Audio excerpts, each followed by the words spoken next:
Welcome. This is episode 106 of Comedy Guide, the Tim and Lewis show. Where are we today, Tim? We're in Viskla. Viskla. Where the hell is Viskla? It is next to Kosa. Where the hell is Kosa? It's somewhere in Estonia. But Viskla, tiny little, I suppose it's a village, but not really though. Really, it's like what's less than a village? It's something... a ville. Yeah, not to be offensive. So we saw an article on ERR that said Viskla was named Village of the Year. For 2020, yeah. And we wondered what qualifications for being Village of the Year. So we decided to come and record a podcast here live from Viskla. Yeah. And there's something interesting going on here. Well, we came here not expecting much, and then So what's the name? There's this centre. We're in this centre here. What's the name of the centre? The Kulakeskus, the Kulakeskus. village centre. Village centre. Just flexing my Estonian. Oh, he's so good, this guy. He's like native speaker. You're the one who's got the B1 already. Yeah. And it's this Kulakeskus, and it's like a keeking centre. Yeah, as so well. it's kind of just like, I suppose this place would be, I suppose the surrounding villages would probably come and hang out here and stuff like that, but it's very keeking focused. Like there's a lot of, I suppose we should explain what keeking is for people who might not understand, right? It's that Estonian sport where you swing around Yeah. and you stand up. Yeah, so there's these giant tall swings that you swing, and it's high, it's dangerous, and you're strapped in, and it's fucking high octane stuff. But we're surrounded by them. There's fucking, would you call them keeks, I suppose? Keeks. Individual keeks. Yeah. Makes up a keeking. Yeah. Oh, that's the plural of keeks. So it's like a big field here in the Kulakeskus, and they've got a whole bunch of different keeking setups. They've got the traditional wooden ones. And if you're watching the video, which I recommend, by the way, we're on a traditional wooden... Yeah, look, we're swinging. Keek. We're doing a bit of swinging. We're doing a bit of keeking ourselves. We're swinging. And the table moves independently. So if I'm moving in, if we hear our voices moving in and out, then that's actually the table. But moving. I've also figured out that I can use my weight to stop it swinging. Like if I wanted to stop, I just go, and then that's it. That's it. How do we? So yeah, if you're watching the video, we're going back and forth right now. Yeah. So they've got these traditional wooden swings. They've got the metal keeking. The official swings, ones. The official ones. And they've got just like other ones, swings you can sit on, park benches, viewing platforms. It's great. The burnt out remnants of the Jaanipäev fire is still there. Nuts here It would have to been have Jaanipäev. crazy here. So if you come here, it says there's a sign, because we just heard there was the Kulakeskus, and we're like, oh, we're going to come and check it out. But then as soon as you come, there's a sign that says Erämar. And Lewis got scared. He got scared and confused. I don't like Erämar. When I see Erämar, I'm like, hey, my travel. But that's an invitation for me to just come and go, what the fuck's the sign about, man? Fucking calm down, chill out. That is why I need Tim. When I see Erämar or Private Erate, I'm like, nah, I'm out. And Tim gets excited. So I need Tim to... And all credit to you, Tim Reedy, because we met some nice people. We it's like a €2 ticket. We understood that from the sign. So we paid our tickets, and we met some nice people, and they're having a keeking kind of training conference in there, I think. I think they have daily training. Daily training. Every day from 9 to 5. Because we met this very, very lovely lady called Merli, Merli, who told us the history of keeking, basically, as a whole. And she said that during the lunch break, we could try it ourselves. Now, I'm not going to go near no fucking swing, because... especially not the wooden ones, because I will destroy a piece of Estonian history if I go anywhere near it. But I might try and get Lewis up on an old swing there. A little swing. And she was telling us the history of it, how it's like she said Estonians were doing keeking years before it was even documented by this German guy. And then in 96, they standardized the whole thing. But to break that down for a moment, so traditionally when Estonians were workers in the field, I think in the days before you guys even had surnames, there was the thing to do in the evening. As she said, Estonians like to party. They like to party. We're like, thank you. What Estonians are you talking about? We've never met that before. Yeah. And the wooden ones, the more traditional wooden ones that you see in like villages all over Estonia.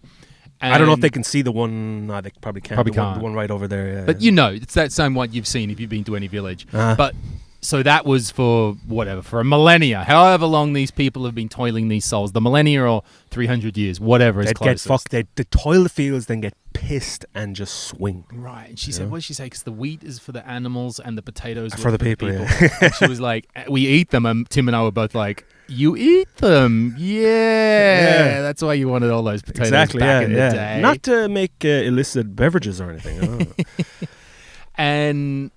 and that bit I understood. But what I didn't know is that the metal keeking, the straight up down ones that you can go loop the loop and all that shit, was only invented in like 1995. Yeah, 95. I just was, because I just go keeking is Mm-hmm. national sport for Estonia, that it would have always been there, but it took 5 years after independence for some guy to go, I think I make. Because basically the story goes that there was a competition in the countryside, and some guy hurt himself, and then someone else said, "Oh, maybe we should strap ourselves to these." Strap them on, right.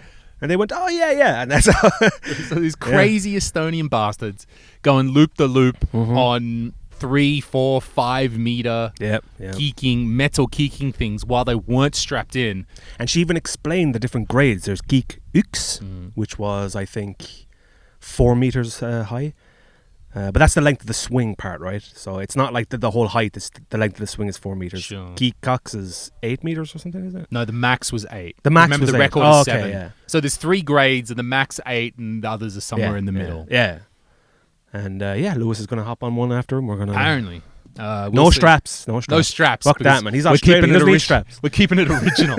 I'm going pre-95. I'm going pre... Yeah, she even said, like, it was like the way that the lady spoke about it. She was saying that at first they just went around without the straps. And then, like, she had a whole story to it. Like, it was lore. Like, it was folklore in the keeking community. And she spoke how there was this gentleman invited ERR to come along and view it. And it was on that... It was almost spoken, like, on that heady day. What was it? Lembit Car or Lembit Kur or something. I forget his second name. Yeah. And back in that day, that great day where they came to photograph and video us, that the dude did it and then he fucking fell off. Yeah. I wonder if there's footage of the original day. Definitely, probably, yeah. In the archives. And that it was from that day forward. Then after that, someone thought, oh yeah, why don't we strap in? Yeah. And not only...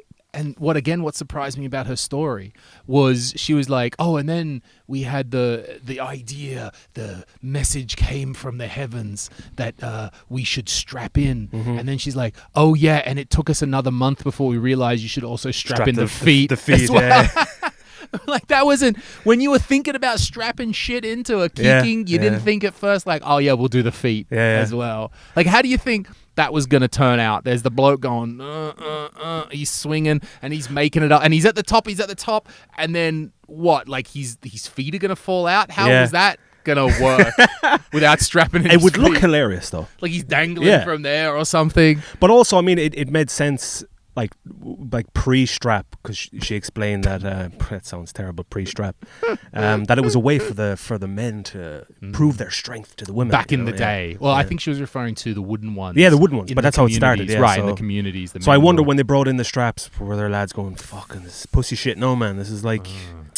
It's like going from bare knuckle boxing to gloved boxing. You know? I guess that's it. I mean, 95. That was the Wild West days. The first 5 years. I mean, anything goes. Like, there was no government to tell you. What I was shocked was when she explained that the max height was 8 meters, and no one has ever done it. Like the record is 7.3, I think she said. Like no one has ever managed to do the 8 meters. And another funny thing is the Guinness fucking Book of Records came.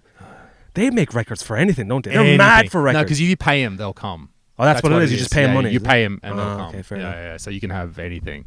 Yeah. Right, because our question also to the lady, who was extremely informative, was how, like, what makes one keeking better than the other? Is it speed? Is it distance? I always assumed it was speed, but speed, apparently not. I mean, otherwise, how would you rate speed? You got to get the local police down here with the fucking speed gun. What I always assumed was like the shortest amounts of swings to get to the top. Oh, okay. Sure. That's just my assumption. If you could just imagine that, right, so the mightiest effort would be you just push and you're all the way did it in over 1 the or top. 2 or 3 or something. Right. But it's the height, apparently. It's the length of the swing. So of which the swing, then the poles that go upwards could possibly be adjusted, so you don't need a whole new... Because I was like, oh, isn't that a bit imprecise?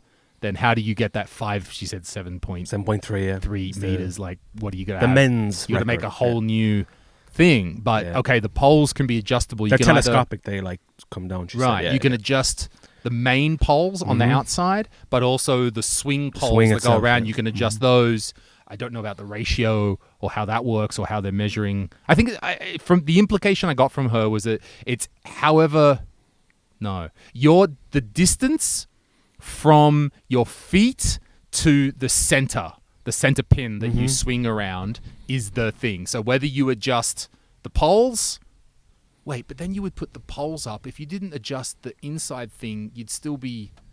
So how would that be? She's literally over there, but I wouldn't ask her on. She's probably too shy. She did seem very shy. She was a very sweet and delightful lady. Yeah. And she's. And we don't have a third mic. That's right. We've got to work on that. We've only got a recorder with 2 inputs. We need some.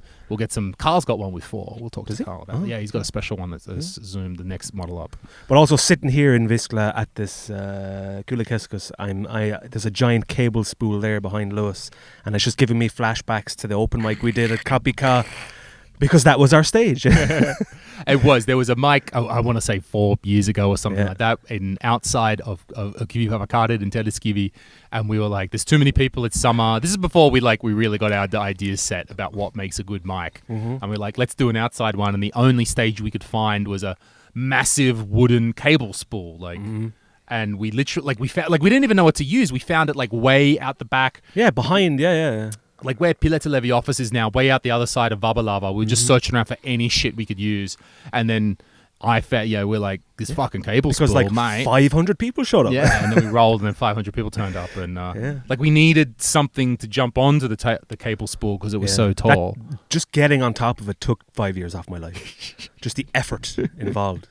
And I remember I went long on that set because I was terrified of coming off stage. I was like, if I fall, it's game over. So I went over time. So they've got other interesting here in the Kulakeskus in Wiskla. They've got, and I think it's a great idea, they've got a disabled kicking. Yeah. It's made of metal and you can put the wheelchair on it. Well, I would describe it more as just a swing for disabled people. I wouldn't say you could go full kicking on that. Maybe you're in the wheelchair. Could you imagine? Some people are very determined after that happens to them. Yeah. And it's maybe a bit too short. But you imagine some hardcore Estonian bastard has thought up a way that I'm going to put the wheelchair. If you strapped the wheelchair down, some guy who became disabled because he was kicking. He fell off, broke his hip, and now he's like, hey, I can but he still wants to go right onto it. Yeah. He's he's going to wheel himself on there, build a because you can't. Yeah, look at that one. It's just a swing. You're right, but still, that's swing. Yeah. Look, you might say we're in a little fucking village outside of 45 minutes, but still they would consider the disabled people. That's nice. They're accessible, That's nice. It's very progressive. I mean, Lewis, I gotta say, this place has impressed the shit out of me. I literally thought they'd be I thought there'd be a Vanna Emma at a bus stop. We saw that. And I was like, all right. Oh, and she looked at us like we were the second coming of the Red Army. Yeah. She looked at us the way we deserve to be looked at, which is with scorn and suspicion and who the fuck are these fucking idiots? Especially because you're wearing a shirt with my face on it. And you're wearing a shirt with Marcus Toots' face on it. That's it, boy. I got to represent Toots, the Toots man. Toots man cometh. But this has been fucking fantastic. Way more. See, this is why we got to do more of this shit. Yeah, this outside thing we're gonna do. I mean, we can do it. We got just country Estonia. You finding someone who speaks English was because when I approached these two women, I was like, right, what's the exit plan if they don't speak English? Like Masorre, ciao. But it's been great. Because I would say, that lady, she didn't seem very old at all. I generally would think, right, not to paint broad strokes. You'd be surprised though, even some young. Even in Baida once, I remember Lewis, Fateful Day. It was in the middle of the Arvamus Festival, and I hobbled up to pizza kiosk as I do, and there was a very young woman working there, and I was like, yes, I can finally make my order in English. I don't have to rely on someone else doing it on the website. She didn't speak a word of English, and I was like, fucking hell, man. That'd have to be the exception. I mean, and again, we're not trying to be pretentious foreigners. I'm just saying experiences. Yeah, I guess. Yeah. We've noticed and seen. So we've come here because we wanted to do more outside. We wanted to see these places, and we thought this is as good a place. Because it was either this, or when we drove through Kosser, there was the Coziest Pubby. Which is a nice pub. I've been in there once before. It's very good, yeah. And there were some benches, with a what do you say? One of those huge awning. Saku awning ones, and then we thought maybe we'll just do it there. But this is 100 times better. Much better. Yeah. The only thing we don't have here is beer. So we. I'm still drunk from yesterday, anyway, so it's all right. We drove around and we saw Palvere. Palvere, yeah. And there's some private property there where the dude's got a huge old collection of army vehicles. A lot of medical trucks. There was more than medical trucks. Yeah, what's he But stealing? you do see that though randomly. Like there's in Turi, there's a guy whose backyard is just full of military trucks. And I don't know, where would you even go to buy a military truck? Because I'd buy one.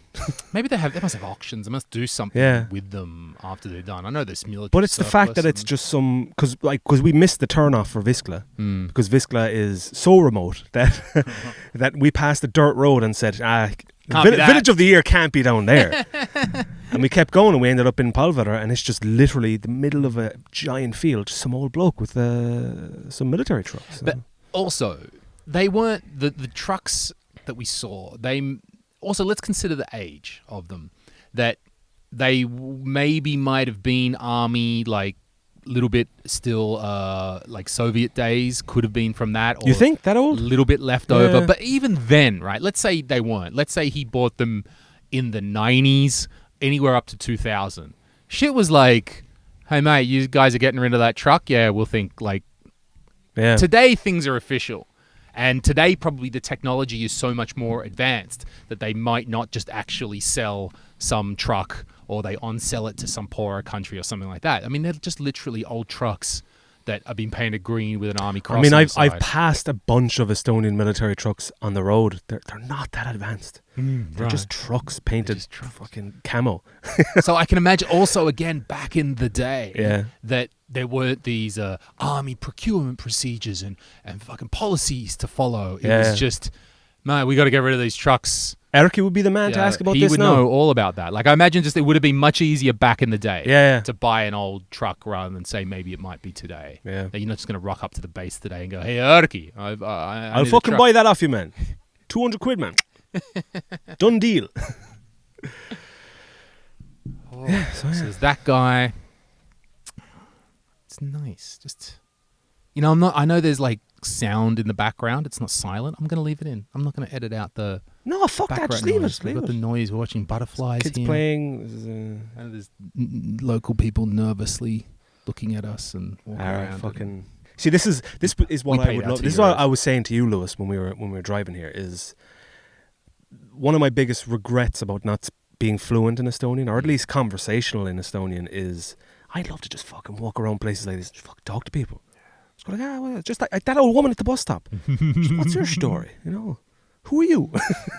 I'm not sure. I'm not sure even if you spoke Estonian, you get an answer out of that lady. But I see where you're coming from. Oh, but that's why you bring the little bottle of vodka with you and you sweeten the deal, Just bribe an old lady with vodka at the bus stop. Well, you see, it's this whole... right, there's a thing in Kerry called the Wren, right? The Wren. It's not a festival. It's... So basically, after Christmas Day, we call it Stephen's Day, I suppose you call it Boxing Day, there's a thing called the Wren, and it's this gathering of people to celebrate this bird called the wren, and we build a giant like fake wren, and we all dress up as wrens. They call us the Wren Boys, and we go from house to house to house to house, drink everyone's booze, bring booze of our own. Some of the lads, they carry goats with them in the back of trucks and stuff. It's this really old pagan tradition in Kerry. They do it in Scotland and places as well. It's like a Celtic Norse thing. Yeah, it's not just localized to Kerry. It's something that you might do in other counties in Ireland. I've only ever heard it being done in Kerry, some county in the west of Ireland, and in Scotland. So it is a Celtic traditional thing. But it's this idea of once you bring booze with you, you just get into people's houses. Okay. So that's what I would do here. I just bring a bottle of vodka with me and go, hey man, I brought vodka with me, and then sit down and have the chat and have the crack. But I can't because I don't speak the language. I just want to back up a bit for this goddamn weird trick-or-treating wren story that we've got. So you build a wren. You build a giant effigy. Now we mean first of all the wren, the bird, W-R-E-N. W-R-E-N. Not like Ren and Stimpy. No. That's January. We do the Ren and Stimpy one. No, but yeah, you build an effigy. I don't even know where it comes from. It's just this really old tradition, and you dress up as birds and weird, crazy things. And how would you dress up as a bird? Describe that outfit. Because I think it's too. You have to have like Indians, like a caricature of like Hollywood Western Indians, feathers and hats, and you paint your face red. I think blackface was a thing for a while, but they've You're gonna they've get done gotten for rid of- red face. Yeah, exactly. They actually have a similar festival in the Shetland Islands called Uppelia, where they it's just a week for boys to get drunk, and then they set fire to a giant longship. And blackface was a big part of that, and they outlawed it like a few years ago. And I was like, fucking, how do you cancel the Shetland Islands? But yeah, no, you dress up, you go from house to house, and you get pissed. You just drink all night, and you burn the effigy of the wren at the end of the night, and then that's that. Then you burn it at the end, and Yeah. ceremoniously at the Yeah. end. Yeah. You've gone around to everyone's house. You're pissed as farts. And then you go out into a field, Yeah. or what I assume. But it's just it's this idea of going into people's homes. They host you, you drink with people. It's like a nice way at the end of the year for everyone to just come together and get pissed. And how many people go in a group? Could be as little as 3 to 50. And is there only one group, or there's many groups? many groups. So it's Many groups. independent. There's many Independent, small, yeah, possibly. So at any one time, you could be hosting one group of Wrens, and then another group of Wrens show up at your door, Yep. and you've got a fucking Wren party happening there. But there is some sort of unspoken understanding, because in Dingle is the town where it happens every year in Dingle, and it's kind of frowned upon for non-Dingle people to do it. So it's like a really local thing where the local boys do it, then they grow up, have kids of their own, and then their kids do it. Tremendous. And it's just all families who know each other just hanging out and having a drink and a piss and a sing. Huh, I've never heard of such a thing before. I've never done it myself, but I've seen it because they used to do it in North Kerry where my parents live. And I've seen lads just in a like a high ace van, and they'd have a goat in the back of the van, and they'd drive from house to house, and the guy driving is pissed out of his mind, and they just go from house to house, drink, sing. With a goat. A goat, yeah, that's the idea. You bring goats and You bring a goat. donkeys and shit with you. And Kerry's wild, man. Kerry's mental. Oh, I want to do this. I want to drive around. I want to get a City Bee and put a goat in the back of it. Do and we're it, going to drive around to people's houses. We got to and learn do- Estonian first, though. Okay, so we're back to this. We'll come to Viskla and we'll just find that old lady at the bus stop With and the go, goat. oh, And be yeah, like- fucking the goat, man. So we roll up to the bus stop where the old lady is. Yeah. We stop. The van slides open. There's a goat. Goat, in yeah. the back, I don't and even we're know the purpose of the goat. I don't understand. But I don't know. Kerry's full of these like weird fucking pagan traditions and festivals and stuff. And it all comes down to getting drunk at the end of the day. I like. Probably you can see in the. I don't know if you can probably see in the background of this video, but we've got the main. We've actually got quite a good shot because there's the main. Holy shit! Someone is kicking. Can you actually see that on the video? I hope so. You know what? I'm gonna go adjust the video to make sure that we've got that shot in the background because that looks fucking awesome. Wait, hold it. Oh, he's about to make it to the top of the swing. Go on, son. We're now here at the 2021 annual kicking competition. Little boy in red, swinging around. What?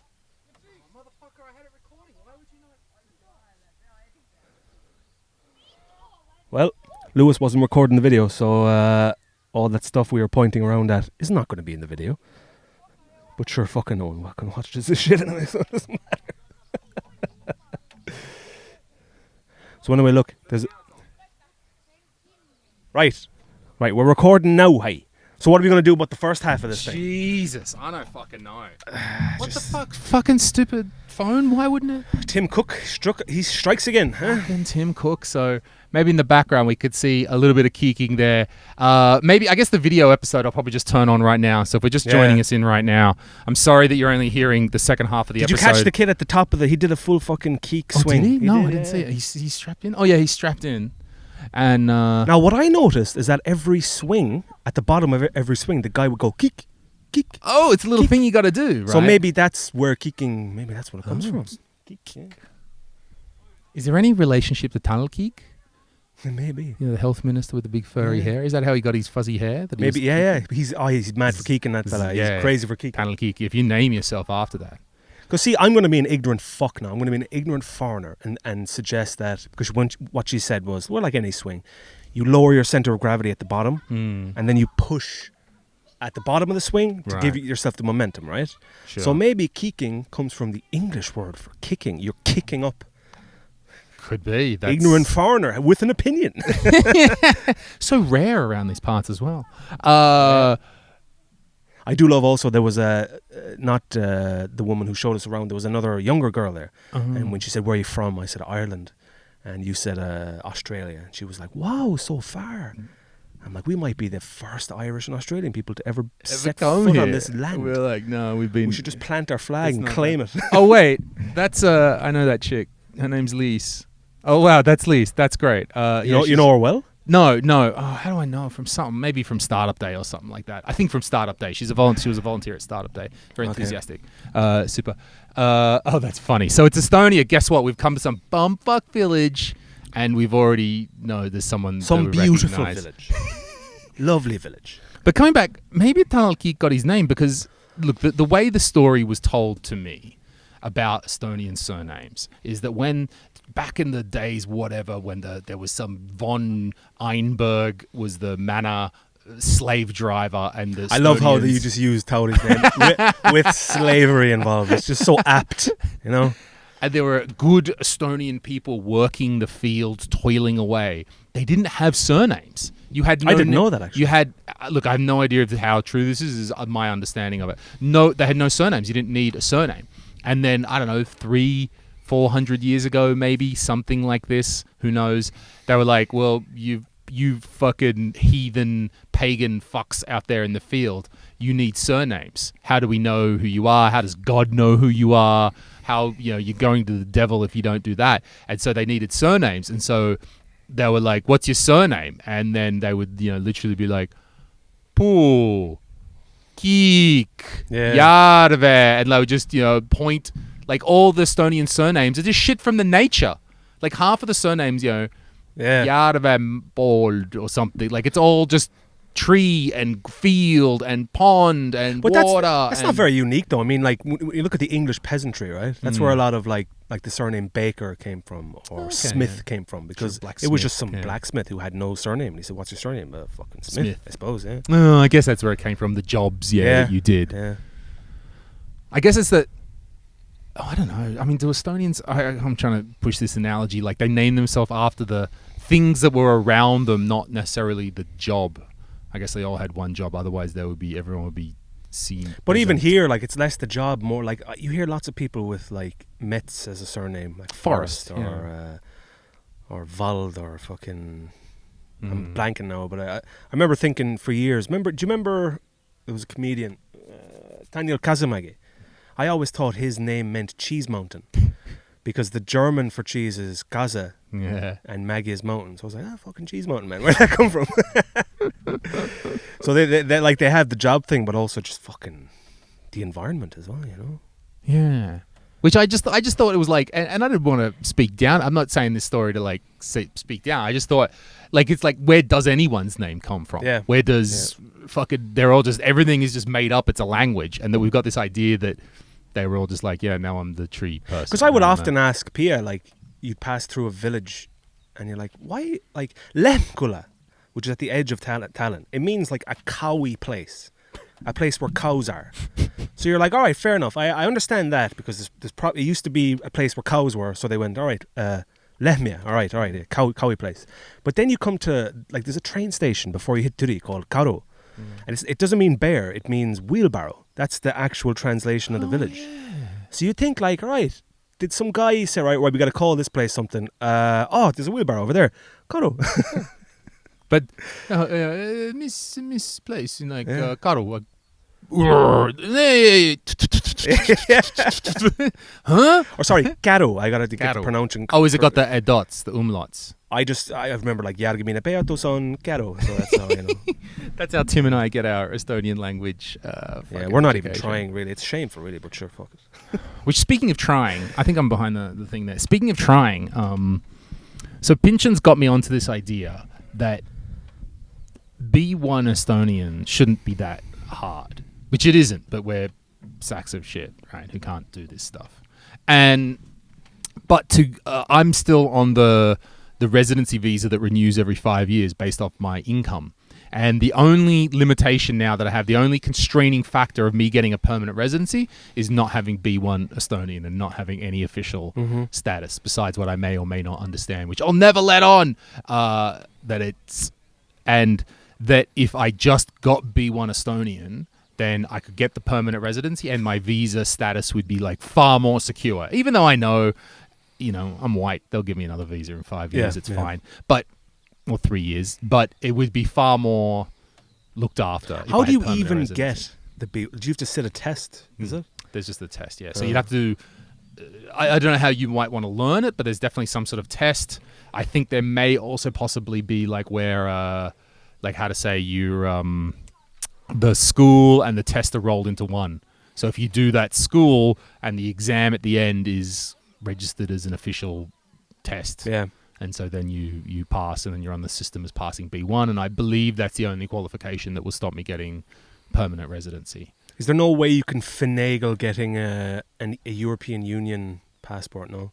No. I think you have like Hungarian or Romanian. It's going to be easy to just learn B1 at this stage. Yeah, because when we were in Ireland, I just casually mentioned to James, like if you have an Irish grandparent, you can just get an Irish passport. He's like, what? Because I had an Irish granddad, and so like I went looking it up for him, and if you have an Irish granddad, they just give you a passport, and then you have it, and that's why I was like, oh yeah, that makes sense, because like when Brexit happened, all these English people were like, oh shit, I had an Irish grandfather, so that's why it took me fucking ages to renew my passport, because all these English cunts clogging up the queue, and actual fucking salt of the earth Irish people like me have to wait for my passport. So currently I don't have a passport. You don't, do you? Mine expired 2 days ago on the 7th of July. Okay. So what are you doing about it? I'm waiting for mine to be sent to me, my renewal. Okay. So, but the system is clogged up. You've put it in, and ages ago, months ago. That's a lie. Yeah, I was going to say that's a lie. Huge lie. That's a massive lie. That's a massive lie. You did it like a week ago. Yeah. But that is like an underline to the entire Ireland trip, right? I had so much shit to do on that trip. I had to do my tax returns for last year. It's okay, I'm not in trouble. I have until October to do it this year. But that's like being in school, you know what I mean? Like you just leave everything last minute. I had to get renew my eye prescription for my eyes, get a pair of prescription sunglasses, renew my passport, do this, do that, the other thing. Didn't do a fucking single thing. And I remember telling my accountant by email, like, COVID, fucking, I'll come back when I can and we'll go through the accounts then. And then I'm back in Ireland and I saw him jogging on the side of the road and I rolled down my window and said, how are you, Martin? He was like, oh, Tim, didn't you just email me the other day saying you're stuck in Estonia? So I just did nothing. So yeah, I did nothing. But my passport is in the queue, but because there's so many English people applying and COVID on top of everything else, they just, Well, it's not like Estonia where everything's on a system. It's a system. Rayleigh needed a new passport. And like 2 days, there's a expedited, not that much thing, and it wasn't that much extra. And rather than 4 weeks, it was 2 days. And it literally was ready in 2 days. Like it's ready to pick up. That's insane. Today. Because the waiting list in Ireland is, well, to renew it's not too bad, but to get a new one, it's like 6 to 8 months or something. Jeez, yeah. 6 to 8? Yeah, because of all the fucking English people. The English, then they're going to win the World Cup or whatever, the Euro Cup. Because I have a friend in Manchester who voted to leave the European, he voted for Brexit. And then immediately after Brexit happened, he's like, oh, Tim, how do I get a passport to Ireland? I'm like, fuck, you cunt! You voted to fucking get out. No, you want the free passport. But whatever, sure. Maybe that was part of their plan. They're like, we don't give a shit as long as I can get out. Maybe, yeah. Hold on, I'm going to check that video one more time. Oh. Whoa, Jesus Christ.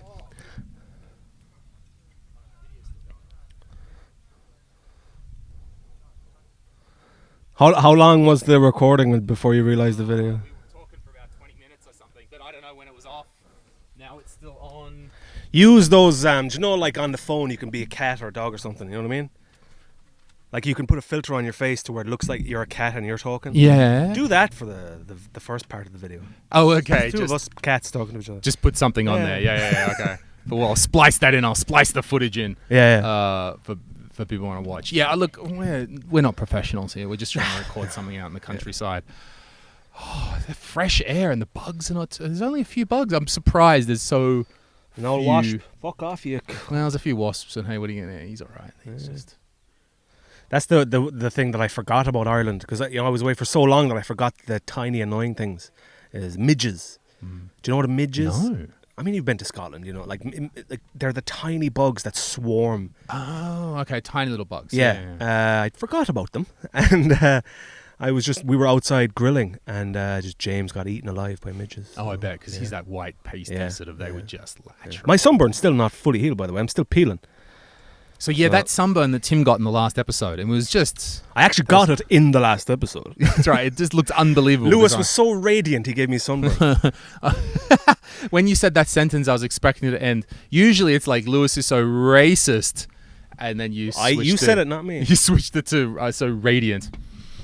I went for a jog yesterday in the heat, and I through our local forest in Lagree, and I couldn't...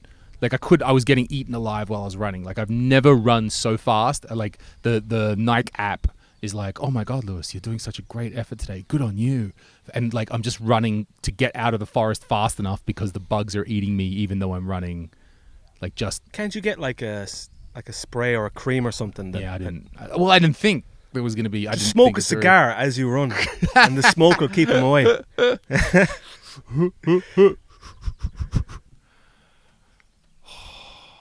That's a Viscla wasp, by the way, who's just staring at me. Like, who's this Irish guy? I fucking hate wasps. They're right. They're only little ones. That's not a big wasp. Mate, that's not a knife. Years ago, we had a wasp nest in the chimney of my parents' house, and the fumigators came to clear the nest, and they left a can of wasp spray in the fucking at the bottom of the chimney, and my mother lit the stove to cook dinner, and it exploded. And I remember I was watching The Sopranos, and I never forget, it's the scene where Silvio goes like, just when I thought they were out, they pulled me back in, and all of a sudden all the air got sucked out of the house, and there was a massive burst of flame. My mother caught on fire. She had to go to the hospital. Jesus. And all because of fucking wasps. So ever since then, I have a vendetta agaest wasps. Even though not because they hurt my mother, because I love that scene in Sopranos, and it took me out of it. You know. Even though technically it was the wasp fumigator who was the problem, not really the wasp, but the wasp's called the fumigator. So okay. Yeah, but that's like saying, like being gay is evil because of AIDS. AIDS is the problem, Lewis, not the gay people. I know you think otherwise. You can't stand gay people, but that's another podcast in and of itself. So what sort of damage did this thing cause to... So it's in the bottom of your chimney, like in the fireplace or something? Is that what you meant? Like when you said the bottom of your... So it's like an old school stove. Oh, we call them on the range. Like it's a giant flat thing with a fire on the inside. Like the thing Sanders got at his place? Same thing. Like a bricked-in old school wood stove. Yeah. Okay. So the can blew up, and my mother, like, her chair was next to the range, so she caught on fire. And she was cooking at the time, and I'll never forget this. My aunt like came in and she was like, we gotta get your mother to the hospital and everything.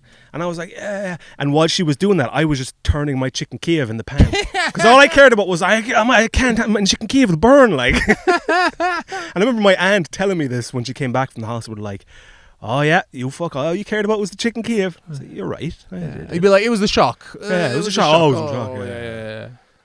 Yeah. Was there damage to destroy the stove, or how much? Fire damage, like. Oh, but not like it didn't destroy the brick or something. No, I mean it was like a can of aerosol, so it wasn't. But it was a big one. It was like a massive, like, industrial. Christ. Like fuck off wasp spray. So.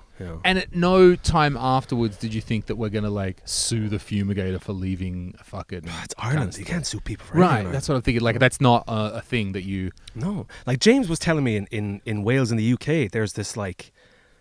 he called it compo scams.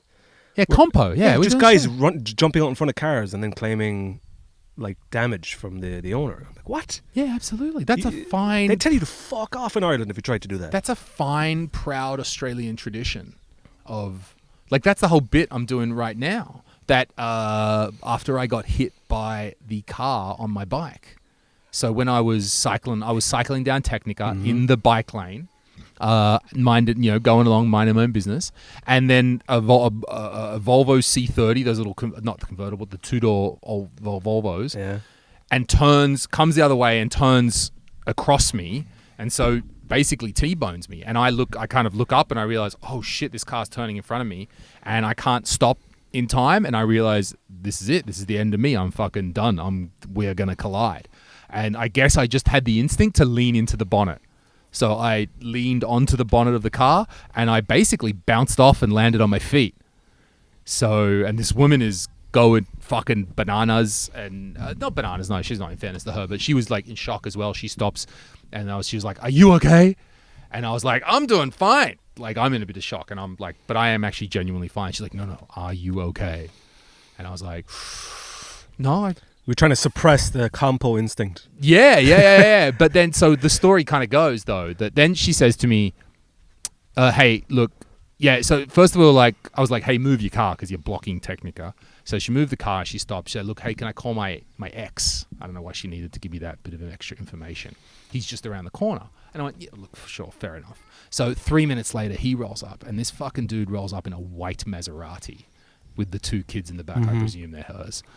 And what this piece of shit dude does is he's nice enough and he shakes my hand. He says, "You're all right," and all of that. And then he goes like, "Think it might have been your fault." And I was like, "What?" I was fucking cycling in a bike lane going straight. "Well," and he's like, "Did you have insurance?" And I'm like, what fucking bike insurance? What are you talking about? Who has bike insurance? Like, what I have for the car, sure, what you need to do. But, and I was like, what do you mean, like walking down the street insurance? And I was like, "Do you have that?" And he's like, "Yeah." Like, "What, really?" And I didn't, again, like, you think of all the things later, I'm in a bit of shock. So I'm like, "What? So now he told me it's probably my fault and that I don't have insurance for walking, like just being on the street." And I was like, "Oh, no, sorry, I don't have any insurance." And then he fucking looks at the bonnet and there's a knee, like whatever, a me-shaped mark in the bonnet. There's a elbow-shaped mark in the bonnet. And then there's a crack in the bumper, probably, I want to say 10, 15 centimeters or something, where I think my bike where it's hit my actual bike. And he leans down and he looks at the crack and he looks at me and goes, "Oh, this will probably cost about 300 euros to fix. How about you just give me 100 and we'll call it even?" And there's no response to this Maserati driving motherfucker who just shows up asking. I get hit and he asks me for money? Yeah. Holy shit. Just big dick fucking... Absolute alpha move, because he sees what happens, right? I could just be like, "No, we need to call the police. I just got hit. I might need the ambulance." And he tries to big dick me up with an alpha move by telling me it's my fault and telling me that... This story sounds like the beginning of like a cheesy gay porn. "I don't have any money on me, but I think we can come to an arrangement." And then you just blow him. Because the fucking punchline, I've been doing a bit about this, and the punchline is that when the guy says, "How about you just give me 100?" that's when I say, "Oh, my knee. Oh, my fuck. Oh, my neck. Have you got a neck brace? Oh, everything suddenly hurts, mate. You better call the ambulance now while you're at it." Jeez, if that's how it's going to be. Because I was like, I'm Australian. We fucking invented the compost scheme. Like, we know... if you go down, like if you're in a workplace accident in Australia, you do a compo on it. Like you're like, "Oh, I'll need the neck brace. It's 6 months off work. I'll need to pay. I've had the trauma from the accident. Then I'll need extra because I can't work. Then I've had in my personal life, my wife is upset because now I can't sexually please her in the bedroom anymore. So we'll need compensation for that." And you'll roll out everything you can to try and get the compo money. But are there people who do that, like, they make it their like career to do it? You know what I mean? Like they'll like jump out in front of a car. Or... The stereotype in Australia would more often be of people of Lebanese or Middle Eastern descent. And I mean that with way more love than it sounds. It'd be some wog boy who's going to jump out. And if you're Australian, you understand how I mean that. You could say, well, some wog boy. Wog, first of all, does not mean a horrible thing that it means in the United Kingdom. Like, we've had a movie in Australia called The Wog Boy. We've had plays called The Wog Boy. It just means a person of Greek or Italian descent, of maybe a more broader Mediterranean descent. It does not mean what it's a horrible thing it means in the United Kingdom. Like a black person. Black person. It does not mean that in Australia. So, look, Australian person will know when I say a wog from the 80s probably wanted to jump in front of a car and get the compo. It's not, that was what we did back then. But also, we're in Estonia, so who cares? It's fine. So, yeah. So I was like, mate, no. So I don't know who, like, your big dick alpha move is not going to work here. And I wish, I mean, the comedian in me, of course, wishes that I'd thought of all these hilarious lines later. The best I could come up was I just looked and I went, also I was trying to be polite as well. So I was just like, mate, I'm not giving you any money. And he went, oh, okay. That was it. And then they were like, I don't think we need to exchange details then. And I went, I took like photographs of the number plates and everything. And I said, look, I'm Lewis from Comedy Estonia. If you want to find me, you can fucking find me. Yeah. But, I mean, I think this, it makes more sense now. She dropped that little tidbit of information. That wasn't the husband. That was the ex. The ex-husband, yeah. Yeah, well, guess why you're the ex? Because you're a sack of shit driving a Maserati while your wife is going around in an 8-year-old Volvo. Yeah. And you're driving when the car hit you, like, because you know in the moment time slows down and all that. And when you were midair, just falling to the ground, did you think, oh, I'll never see Tim again? That's what went through your head? I don't. That bit, I don't. The slowing down bit was when I looked up and then I realized, like, oh, we're going to hit. And this is it. And I think what I think actually went through my head was, oh, it all ends in Tallinn. I never made it out. This is it. This is the end of me in Tallinn. I always had a suspicion it might end up this way. That I thought, look, I'll put it on record, ladies and gentlemen. If I go down in this country, put me in the ground in this country. I don't mind. You want to be buried, is it? Well, like I don't know, whatever. Like, I guess I don't really have a strong thought about it. But I want my ashes cooked into a kebab for all my family and friends to eat. I want to live on through the people who eat the kebab. You know. If I go down in this country, put me in the ground in this country, like as an idea, right? You don't need to. Yeah, you don't have the romantic notion of being repatriated back to Australia. Fuck off, no. Just fucking help the fields grow. I'll finally do something for the community by helping some fields. There'll be a little Lewis plant that pops up. How's it going, mate? What's up, guy? So yeah, so I thought this was the end of me. I don't really remember the thing. The only kind of thing I remember is hitting the bonnet and going, hey, that wasn't that bad. Like bouncing. Because basically what I think's happened is it's textbook car, bike, pedestrian accident. That's why the bonnet of a sedan is sloped downwards and it's Volvo. Like they've done the million friggin' crash test dummies. You're supposed to bend over the bonnet and... okay, there's a certain level of bounce in the bonnet. It was textbook. I bounced off the bonnet, landed on my feet like I was an Olympic gymnast, like 10 out of 10. I've just landed it. Still though, one bad movement and the head's hitting the ground and then that's it. Right, super good night, Irene. Lucky. So I guess because I leaned into the bonnet and then the bounce off and then I didn't even roll on the ground or something like that. And that's why, like, for example, if you've got, a truck or an SUV or even a car that's got like a bull bar on the front, like a big kind of thing in Australia, we call them a big rhubar or something for the kangaroo if you're going to hit. Like that'll... We call them rhubars. Rhubar. Like instead of crowbar, like a big bull bar or something, we call them a rhubar, like kangaroo. How likely is it that you actually hit a kangaroo in Australia? In the outback? Yeah. Very likely. Really? Like not in the city, not like anywhere within 2 hours drive of Sydney. But if you just kept going into the outback, absolutely that you will need something. And not only that, the kangaroo will fuck up the front of your car. They are solid. I don't know how much they're big fuckers. They're big fuckers. They will fuck up the front of your car. So it's not a full wraparound bull bar, but there's something like you need something on the front of your car when you will inevitably hit a road. Yeah. There's a lot of activity around here, isn't there, Lewis? Well, I guess for this... a load of people around the place. I think they might have had their lunch and they're going back in already, but the kids had the little kicking thing. I'd love to come here on a Saturday night and just fucking... Because in Paida we now have this thing, Lewis, by the way. I got to fucking bring up this. Oh, do it. Do you remember years ago we did this summer days for Pipe Drive? Yeah. Do you remember the bald guy who was like directing it or whatever? There's this like well-known television bald guy who we had a meeting with to go over the thing, like the plan for the day. Just some TV. He's well known. Rauno told me he's like a TV guy. Yeah, I'm trying to think who that was. I don't remember who that was. So anyway, when at the start of that meeting, he said, "Oh, you are from Paida?" I said, "Yeah." And he said, Paida Way. He made this Paida Way joke. Oh, a pun. Paida Way. Yeah. That's a good... But now we have this thing in Paida, giant, like the Hollywood fucking sign. It actually is. Do you know what? It actually is the same font and everything as the Hollywood sign that says "By the way" as you come into town. And they've closed the entire Keskvalliak area and set up something similar to this, just benches and hammocks and stuff. And I assume it's great for the locals, but fucking cuts my time to pizza kiosk. It adds like a minute to my time to get to pizza kiosk. Do you walk to pizza kiosk? Do I walk anywhere? No, I would like, but I don't know. So you drive to pizza kiosk? No, I don't. I walk. I was going to say. But this pie the way thing. The way. And that's what they mean. It's not just like something could be something way, like a street can be called a way. No, it's like a pun on by the way, pie the way. Pie the way. And I remember this joke that this fucking ball guy told me, and I remember rolling my eyes going, good one, man.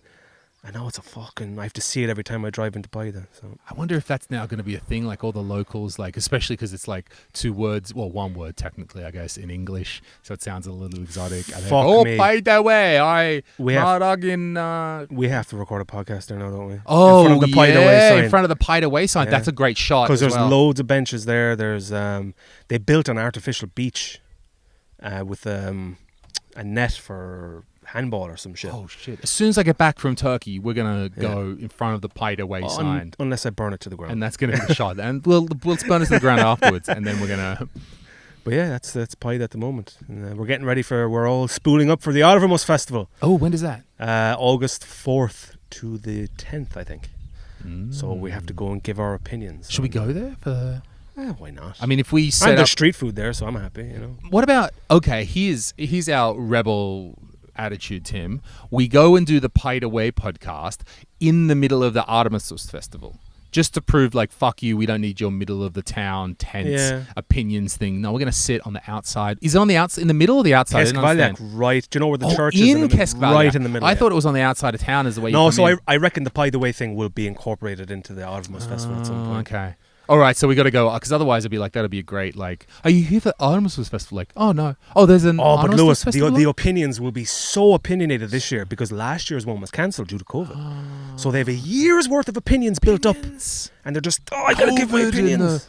Fucking foreigners. But the thing about the Ardvermus Festival is there's been a few articles now I've read about the influx of black and Middle Eastern immigrants. Like Volt drivers. Non-stop, yeah. There was a Telegram group of just some guy compiling photographs of them. So there's this like anti-immigrant sentiment going around, and I guarantee you ECRA will be at the Ardvermus Festival this year. Sure. And they'll be giving talks about how, you know, Estonia for Estonians and all this stuff, so... Yeah, I didn't understand that I think we've already talked about this on some episodes of the podcast, that messenger group or Telegram group. Yeah, the Telegram group. And it was just posting pictures like, down at the mall, there was a black guy. Yeah. Oh, here's the black guy driving the car here. Yeah. That's it. Like, what? Huh? There was no, like, we don't like them, get out of the country. It's just, I found another one. Like, where's Wally, but for foreigners? Like, where's Mohammed? I think it was just one bitter fucker. Just one weird Estonian guy. Yeah. Just documenting anything. For what? Yeah, for what? You're going to have to work harder if you want to be a racist, my friend. Yeah. Like, I mean, it's a bit racy, I guess, to do that, sure. It's a bit creepy more than anything. I mean, racist. Like as Christian Yekimov said, this whole like different waves of food that come with the immigrants. Oh, geez, I'm looking forward to my West African restaurants and my and my kebabs and stuff like that. You know, I ordered Volt the other night out in Lagree, and not only was the gentleman who arrived Estonian, he had the most large, lush mullet that I have seen. Like, it looked like Daniel Weinberg's at 55 when comedy hasn't worked out for him, but the mullet is keeping it real. Like, it was years and years of lush mullety effort. And I was hoping, maybe to see a brown guy, but I was just as happy to see this guy deliver my food. Beautiful mullet, absolutely. Just admiring the guy's mullet. Like. That was good. Yeah. I mean, there's a lot of that though. There's this. It's more so in Finland. This whole like obsession with America, and there's boys with mullets there and cowboy hats and Confederate flags on the shirts and type of thing. There's an element of that. America. Yeah. Scandinavia's got a bit of that. Like they'll have, but they actually have the money, so they could actually get like an old muscle car or something, or some old huge car. Or Tallinn has the money now. There's crazy money in Tallinn at the moment. There is. $4.50 for a pint of... $4.50 for a Saku Kult the other day. I won't say where I got it now. No, name names. It was... Where was Jungle. In the teleski. Yeah. In the Baltiam. Baltiam, yeah. $450 for a Saku Cool. You pay $450 for like a house, like a fucking Hella from St. Vitus or something, because they actually make it there. Right. Saku Cool, $450. That's the new. I mean, I guess that's the new hip place. That's the big thing. That's the center there. Prices are getting out of control in they Tallinn were. now. Look, I had a mojito there. I wasn't super. €9 for a Bloody Mary. Oh fucking hell, man. Yeah, I thought, but that's the cool place to be, right? That's the place to sit. I guess. Maybe you wanna. Oh no, I was gonna say that's Lise walking past there, but okay, she's very busy. They're doing things. They wanted to bring her on the podcast, isn't it? Maybe get a few. All right.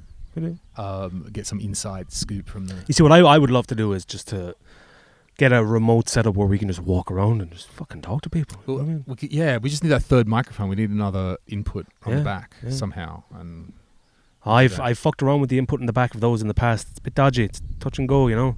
Oh, there's only two. The other one, there is another. There's one at the very back, but it's not. You can't use it in tandem with these two. You can't, really? No, you can use it independently, and it does work. Instead of you just hit mic, and then it will work. That was the problem. But you can't use the two XLRs and then use a pity. Yeah. Talk. We're all about the tech. It's not, of course, it's not actually about making podcasts. It's not actually about making content that people want to listen to.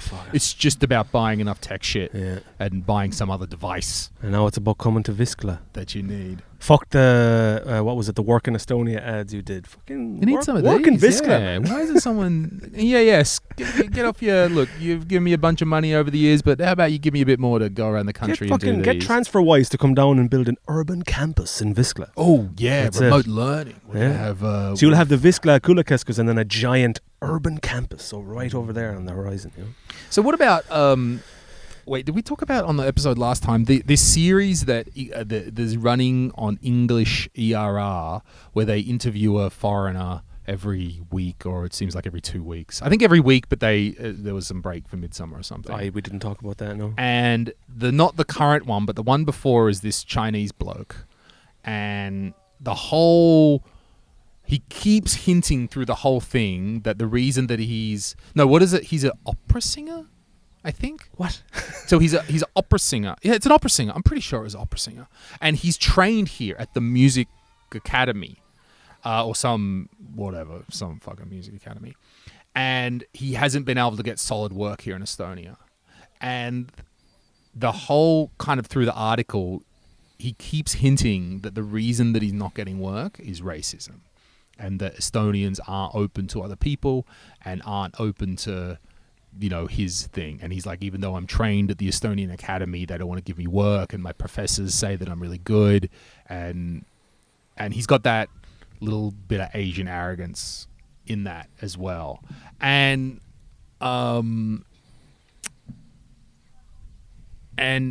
it's just like you kind of, but then he also mentions that, he's gone back and forth between here and China, and he's never really like laid down deep roots here at the same time. So on one hand, he's going like, people not giving me a job because it's racism. But then he also then sort of admits that he hasn't really laid down super deep roots here either or something. And it's the sort of, the whole article kind of struck me like, yeah, you're trying to be an opera singer in Estonia. Yeah. It's a closed community. It's an extremely closed community. There's only X number of spots for this. You are going to need to work the community. You are going to need to build relationships, and it's going to take you time like it would anyone else. And to just sort of blame it on the racism or the fact that you're a foreigner. It's easy, isn't it, just to blame racism, A little bit like, I'm a foreigner, that they don't want me. Like, but also maybe there is, when it comes to the culture side of things, maybe there is this kind of, I don't know, this attitude of, he's a Chinese opera singer in Estonia. Estonian only type of thing. And I get that. And even that, right? Sure. That attitude that you've said is completely reasonable attitude to have. It is a very small community. There's only just a few slots that are available. Yeah. As a foreigner, you are going to have to work 4 times as hard as someone. But you know what? That's if you want to break into a small community and build that, you are going to have to work extra hard to do that. It's not just going to be like handed to you because you're a foreigner or Estonian or anybody. So I sort of like, what do you expect? like when it comes to like soccer, for an example, there's this phrase like, if you're good enough, you're old enough. Like if you're good enough, then if you're good enough, you're old enough. What does that mean? It's like young players who are promising but don't get starts for teams. But the idea is, if you're good enough, then it doesn't matter how fucking old you are, you know? Sure. Okay. Like, if you're good enough, it doesn't matter that you're Chinese. If you're good enough, you'll get the job anyway. But sure, we don't fucking know if there's any latent racism in the Estonian opera scene or whatever. Yeah, that's what I mean. Like, you could assign it. You could just go like, well, they're not hiring the Chinese guy, it's racist. Or it could be like, yeah, but he's not deep in that community. How deep in the community? Now, where's the difference between going deep into the community and then it being I don't know, locals club or boys club, for lack of a better term, or something, local boys club or something like. I guess the thing I'm kind of hiding around here with this is that I hate Asian people.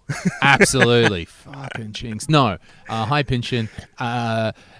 Not that. That I think I saw that when we started to do the shows with Comedy Finland, where we were doing these shows in more particularly, I saw it in Finland when we did English comedy shows in Finland before we did them in Estonia. And there was already, and I use that example because there was already an established comedy scene in Finland. Yeah. And there was already tours and clubs, and you can go to Rovaniemi and do a club in Turku and Tampere, and there was already Finnish stand-up stars. I think no one had done a stadium by that stage. Sami Hedberg hadn't done a stadium, but okay, you know, national names and shit. Andre Wikström was there. And I was doing clubs and I got a spot here and there at a club because I was dating a comedian at the time. And so I got some things here and there, and I eventually understood I'll never break into this scene. Like, I'll never truly, like, they'll give me spots, and I just even got it, like, it's not racism. It's not them excluding me. I'm just not. I'll never truly break into their Finnish comedy scene because it's a Finnish comedy scene. Finnish fucking comedy scene. Yeah. And I mean, there was one guy. What's his name? Rich something. And he was like the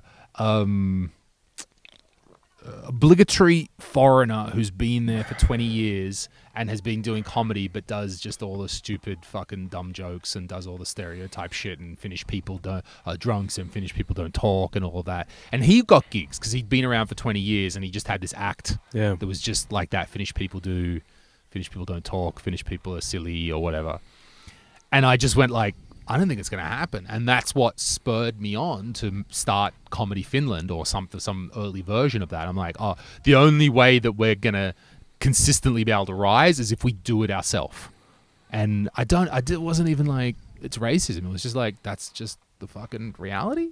But I suppose it's Europe wide as well, like not just in comedy. There's no, like, the example I would use is there's this really famous guy from Kerry. His name is Ray Garvey. He's from my hometown, Tralee. He is completely unknown in Ireland. He's a musician. But he is as famous as he can be in the German music scene. He'll never be a household name. He'll never be massive, but he's middling, you know? And I remember talking to him once and he was like, yeah, this just, I'll never break into the top echelons of the music industry in Germany. I'll just do my gigs and that's it.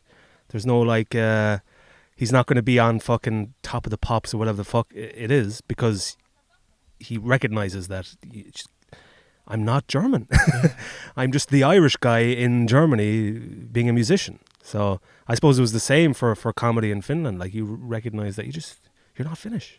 It was even here. Like, even I feel like it dawned on, maybe because of the Finland experience, this is already on my mind, but it sort of dawned on me pretty early on with Comedy Estonia that it's like, I'm not going to be a national touring star. Not just from my own effort, but because of the foreigner thing. Like, yeah, you can be really well known because you're a foreigner. You might even do a whole bunch of shows. You might, you know, maybe I could do my hour and I'll do it. But is that even something you wanted, though? It could be. I mean, you're a comedian. You're trying to raise up, trying to do things. But, you know, But you're not funny, Lewis. No, that was the second problem there, right? That was probably the biggest issue. But then, you know, this bloke, me and Stuart come across this bloke called Sandrigas. Yeah. And we were like, oh no, this is it. Yeah. He's gonna be it.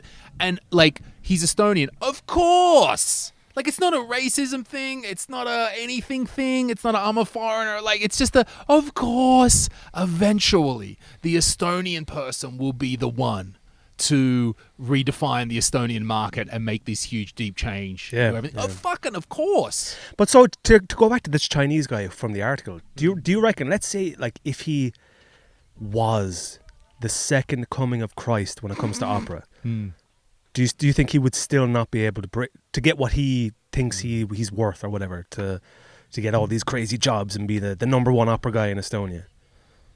Is it an entitlement thing that he thinks he deserves more than he does, so he just blames racism because fucking racist? Hard to say. Okay, so is there a level of talent? Is there some super high level of talent that means you could make these changes? That you could make these impact. If Michael Jackson grew up in Estonia, Right. but he was American Michael Jackson, Sure. it'd still be Michael Jackson. Oh.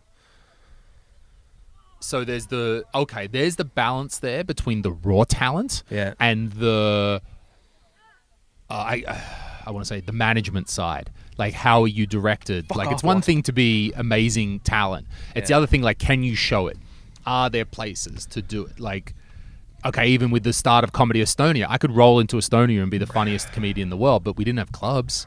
We didn't even have a thing. People didn't even know what stand-up was. So you're going to have to do all of that shit first. And But for this Chinese guy, there is this established. okay, opera so there is an thing. established scene. So if you were hot shit, if you were just okay, so if your talent was so great, don't know.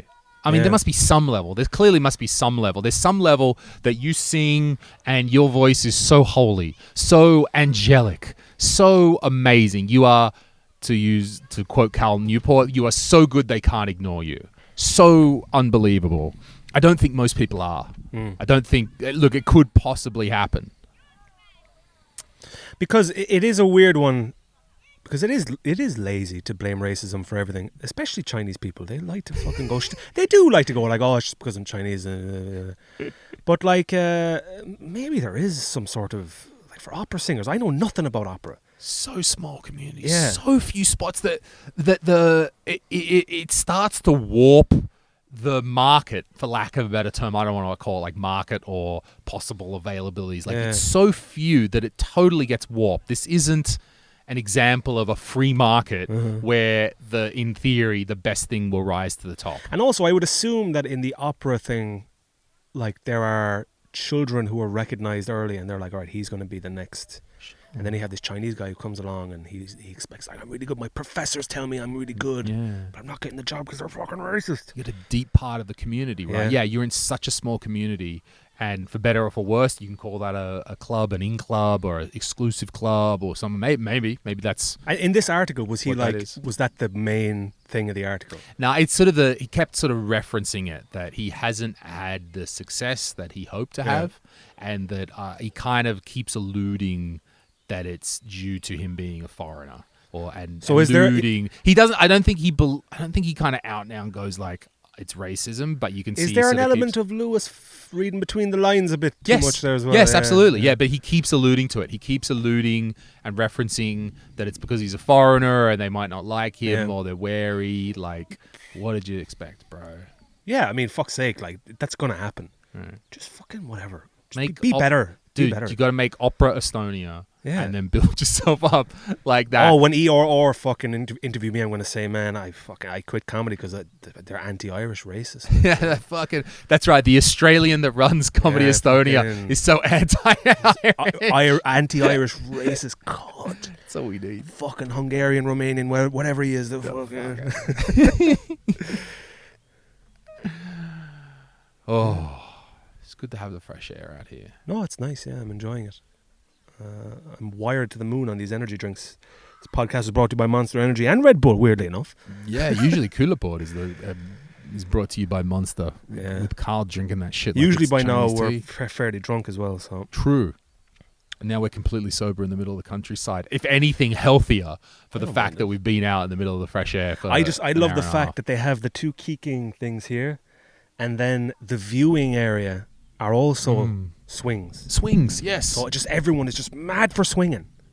And while you were in the middle of your racist Chinese opera rant there was like a whole family swinging on that thing there with the tables and chairs. Right, there's a keeking thing that's got table and chairs on a massive wooden keking thing. This is the fucking place to be. Only 45 minutes from Tallinn, you know. Yeah.